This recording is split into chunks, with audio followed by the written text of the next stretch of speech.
بسم اللہ الرحمن الرحیم۔ تمام تعریفیں اللہ کے لیے ہیں، وہی نیک لوگوں کا والی ہے۔ میں گواہی دیتا ہوں کہ اللہ کے سوا کوئی بھی معبود برحق نہیں، وہ یکتا ہے، اس کا کوئی شریک نہیں۔ اور میں یہ بھی گواہی دیتا ہوں کہ ہمارے نبی محمد صلی اللہ علیہ وسلم اللہ کے بندے اور رسول ہیں۔ یا اللہ ان پر، ان کی آل پر اور تمام صحابہ کرام پر رحمتیں، سلامتی اور برکتیں نازل فرما۔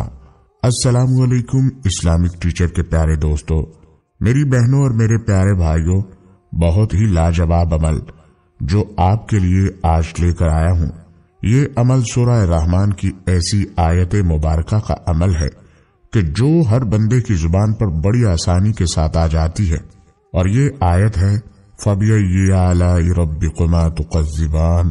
تم اپنے پروردگار کی کون کون سی نعمت کو چھٹلاؤ گے۔ آج اس آیت کا بہت ہی پیارا اور خاص وظیفہ آپ کو بتاؤں گا۔ کہتے ہیں یہ آیت اپنے اندر ایسی تاثیر رکھتی ہے کہ عرش کو بھی ہلا دینے والی آیت ہے۔ یاد رہے کہ جب مسلمان جنت میں چلے جائیں گے تو رب تعالیٰ جنت میں اپنے بندوں کو اپنا دیدار کرائے گا اور پھر سورہ رحمان کی تلاوت فرمائے گا۔ سبحان اللہ۔ اللہ تعالیٰ سے دعا ہے کہ اللہ پاک مجھے بھی اور آپ کو بھی اللہ کا دیدار نصیب فرمائے۔ میرے پیارے بھائی اور بہنوں، جو بھی حاجت ہو، جیسی بھی مراد ہو، جو بھی مقصد ہو، یا پھر کسی پریشانی سے نجات چاہتے ہیں تو آج کے اس عمل کو ضرور کریں۔ انشاءاللہ ہر حاجت اور ہر مراد پوری ہوگی۔ جس پریشانی سے نجات کے لیے یہ وظیفہ کریں گے وہ پریشانی ختم ہوگی۔ بس آپ نے بتلائے گئے طریقے پر عمل کرنا ہے۔ عمل کا مکمل طریقہ کیا ہے، اس بارے میں مکمل تفصیل جاننے کے لیے آپ سے التماس ہے ویڈیو کو آخر تک ضرور دیکھیے گا۔ پیارے بھائیوں، میں آپ کو اس آیت مبارکہ کا وظیفہ بھی بتاتا ہوں، لیکن پہلے آپ کو اس آیت کا مفہوم بتانا بہت ضروری ہے، کیونکہ آپ نے اس آیت کا ورد اس آیت کے مفہوم کو ذہن میں رکھ کر کرنا ہے۔ تو چلیے آپ کو مختصر الفاظ میں اس آیت کا مفہوم سمجھانے کی کوشش کرتا ہوں۔ میری بہنوں اور پیارے بھائیوں، یاد رہے اللہ اس کائنات اور ہر مخلوق کا خالق و مالک ہے۔ اس نے یہ کائنات اپنی ذات کے اظہار اور پہچان کے لیے بنائی اور اس مقصد کے لیے انسان کو منتخب فرمایا اور اسے دیگر مخلوقات پر برتری عطا کی اور اس کے اندر یہ صلاحیت رکھی کہ وہ اللہ کی ذات کا عرفان حاصل کر سکے۔ اس کائنات کو انسان کے لیے مسخر کر دیا اور بے شمار نعمتیں عطا فرمائی تاکہ وہ اس سے مستفید ہو اور ہر طرح کی سہولت حاصل کر سکے۔ لیکن انسان جو اس دنیا کی رنگینیوں میں کھو کر اللہ کی ذات کو فراموش کر چکا ہے، وہ اللہ کی نعمتوں کو کیا یاد کرے گا، اور جب یاد نہیں کرے گا تو شکر گزار بھی نہیں ہوگا۔ اسی یاد دہانی کے لیے اللہ تعالیٰ نے سورہ رحمان میں نہ صرف اپنی نعمتوں کا ذکر فرمایا بلکہ انسان کو تنبیہ کرتے ہوئے 31 بار ایک آیت کا تذکرہ فرمایا، اور وہ یہی آیت ہے فَبِأَيِّ آلَاءِ رَبِّكُمَا تُكَذِّبَانِ۔ پس تم اپنے پروردگار کی کون کون سی نعمت کو جھٹلاؤ گے۔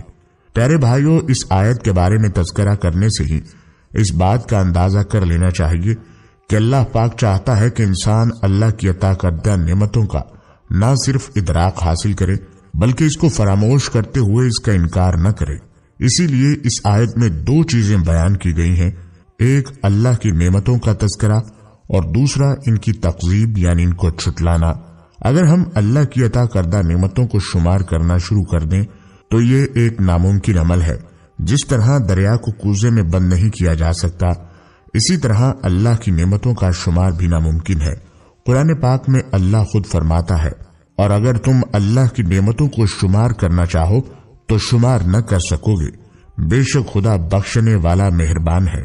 پیارے بھائیوں، اللہ تعالیٰ نے جب آدم علیہ السلام کو زمین پر اتارا تو ان کے ساتھ کے لیے حضرت حوا کو بھی بھیجا اور رہتی دنیا تک نیک مردوں کو صالح بیویاں عطا کی، اور پھر نیک و پاک اولاد۔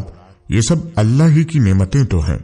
جانور پیدا کیے اور کھیتیاں اگائیں تاکہ کھا پی سکیں اور لباس تیار کر سکیں۔ سورج، چاند، ستارے، زمین و آسمان پیدا کیے، پانی اور ہوا پیدا کیے۔ اللہ سبحانہ تعالیٰ ہی تو ہے جس نے ہمیں دیکھنے اور سننے کی نعمت سے نوازا، عقل، صحت اور مال و دولت اور عیال کی نعمتیں دی، سورج، آسمان، زمین اور دیگر مخلوقات سے فائدہ حاصل کرنے کے لیے دماغ اور سمجھ بوجھ سے نوازا۔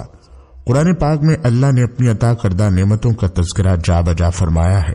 وہی ہے جس نے آسمان سے تمہارے فائدے کے لیے پانی اتارا، اسی میں سے کچھ پینے کا ہے اور اسی میں سے کچھ شجرکاری کا ہے جس سے نباتات، سبزے اور چراگاہیں اگتی ہیں جن میں تم اپنے مویشی چراتے ہو۔ اسی پانی سے تمہارے لیے کھیت، زیتون اور کھجور اور انگور اور ہر قسم کے پھل اور میوے اگاتا ہے۔ بے شک اسی میں غور و فکر کرنے والوں کے لیے نشانیاں ہیں، اور اسی نے تمہارے لیے رات اور دن کو اور سورج اور چاند کو مسخر کر دیا، اور تمام ستارے اس کے حکم کے پابند ہیں۔ بے شک اس میں عقل رکھنے والوں کے لیے نشانیاں ہیں، اور اسی نے زمین پر رنگ برنگ قسم کے مخلوقات تمہارے لیے پیدا فرمائے۔ بے شک اس میں نصیحت قبول کرنے والوں کے لیے نشانی ہے، اور وہی ہے جس نے سمندر کو بھی تمہارے لیے مسخر کر دیا کہ تم اس سے تر و تازہ گوشت کھاؤ، اور تم اس میں سے موتی نکالو جنہیں تم زیبائش کے لیے پہنتے ہو۔ اور اے انسان، تو کشتیوں کو دیکھتا ہے جو دریاؤں اور سمندروں کا پانی چیرتے ہوئے اس میں چلی جاتی ہیں، اور یہ سب کچھ اس لیے کیا تاکہ تم اس کا فضل تلاش کرو، اور یہ کہ تم اس کے شکر گزار بن جاؤ۔ سورۃ النحل۔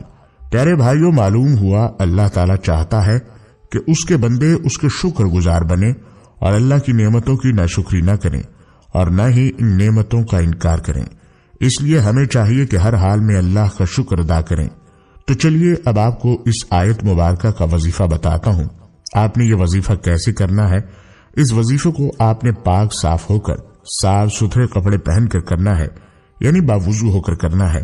ایسی جگہ کا انتخاب کریں جہاں آپ اس وظیفہ کو مکمل یکسوئی کے ساتھ کر سکیں، اور وظیفہ کرتے وقت اس آیت کا مفہوم آپ کے ذہن میں ہونا چاہیے جو ابھی ذکر کیا گیا ہے۔ آپ نے سب سے پہلے درود ابراہیمی پڑھنا ہے۔ 3 مرتبہ درود پاک پڑھنے کے بعد آپ نے ایک تسبیح یعنی 100 مرتبہ یہ آیت فَبِأَيِّ آلَاءِ رَبِّكُمَا تُكَذِّبَانِ پڑھنی ہے، اور آخر میں درود ابراہیمی 3 مرتبہ پڑھنا ہے۔ اور جس مقصد یا حاجت کی نیت سے آپ نے یہ وظیفہ کیا ہے اس کے لیے اللہ پاک سے دعا کر لینی ہے۔ اس وظیفے کو آپ نے صبح و شام کرنا ہے۔ فجر کی نماز کے بعد اور عشاء کی نماز کے بعد اس وظیفہ کو اپنا معمول بنا لیں۔ جتنا یقین کے ساتھ آپ اس وظیفہ کو کریں گے اتنا جلدی آپ اپنی مراد پالیں گے۔ جب تک آپ کی حاجت یا مراد پوری نہ ہو وظیفے کو جاری رکھیں۔ آخر میں آپ کو اس وظیفہ کے حوالے سے ایک واقعہ بھی بتاتا چلوں کہ ہماری ایک بہن نے بتایا کہ ان کی 3 بچیاں جوان تھیں اور ان کے رشتے نہیں ہو رہے تھے، جس کی وجہ سے وہ بہت پریشان رہتی تھیں۔ جو بھی کوئی رشتہ آتا یا مناسب نہ ہوتا یا پھر خود ہی انکار کر دیتا۔ اس پریشانی کے عالم میں میری ایک کزن نے بتایا کہ میں آپ کو ایک وظیفے کا لنک سینڈ کر رہی ہوں، اور وہ وظیفہ یہی وظیفہ تھا جو آپ نے کافی پہلے بتلایا تھا۔ میں نے اس وظیفہ کو صبح و شام شروع کیا، اور اللہ کے فضل و کرم سے تینوں بچیوں کے رشتے اچھی جگہ پر ہو گئے۔ نہ صرف میری پریشانی کو اللہ پاک نے دور فرمایا، بلکہ جیسے رشتے کی میری خواہش تھی اللہ پاک نے ویسے رشتے عطا کیے، اور اب تو میں ہر مقصد کے لیے اسی عمل کو کرتی ہوں۔ اللہ پاک مایوس نہیں فرماتا۔ پیاری بہنوں اور میرے بھائیوں، یہ ہے طاقت اس وظیفے کی۔ خود بھی پورے یقین کے ساتھ اس وظیفہ کو کریں، اور ویڈیو کو صدقہ جاریہ کی نیت سے شیئر بھی ضرور کریں۔ جزاک اللہ۔ پیارے بھائیوں، ہم امید کرتے ہیں کہ آپ کو ہماری آج کی یہ ویڈیو ضرور پسند آئی ہوگی۔ اگر آپ کو ہماری یہ ویڈیو پسند آئی ہے تو آپ سے گزارش کرتے ہیں کہ آپ ہمارے چینل اسلامک ٹیچر کو ضرور سبسکرائب کر لیں، اور ساتھ ہی لگے بیل کے بٹن کو بھی پریس کر لیں تاکہ آپ کے پاس ہماری آنے والی مزید معلوماتی ویڈیوز کا نوٹیفیکیشن بر وقت ملتا رہے۔ سبسکرائب کے ساتھ ساتھ ہماری ویڈیو کو لائک بھی کریں، اور اپنی قیمتی رائے کا اظہار کمنٹ سیکشن میں ضرور کریں۔ کمنٹس میں آپ اپنے سوالات بھی ہم تک پہنچا سکتے ہیں۔ اللہ پاک آپ کو اپنی حفظ و امان میں رکھے۔ آمین۔